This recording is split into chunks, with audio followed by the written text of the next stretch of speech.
ชั่วโมงปลายตัวหนึ่งเหมาะอยู่คนเล่นเศร้าแรงแรงพนักงานเล่นเศร้าเล่นแรงเลิกการเรามาตัดพอดีแบตเตอรี่2 ก้อนถือว่า4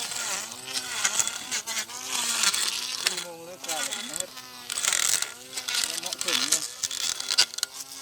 ใช้หมดมือต้องซื้อแบตเตอรี่หลายๆ3-4 ก้อนไปแหละก้อนนึงได้แต่ชั่วโมงปลายชั่วโมงนี้หาชั่วโมงปลายอันหาตัดแนวนักแนวพืชมันก็จะได้น้อยลงมันจักทำงานนักถ้าเราตัดธรรมดาหญ้าน้อยธรรมดาก็ได้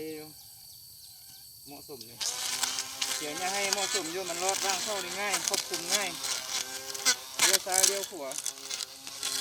มันคือจักกินน้ำมันนักมันสะดวกดีดูเมื่อย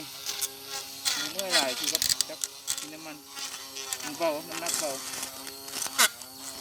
ควบคุมทิศทางก็ง่าย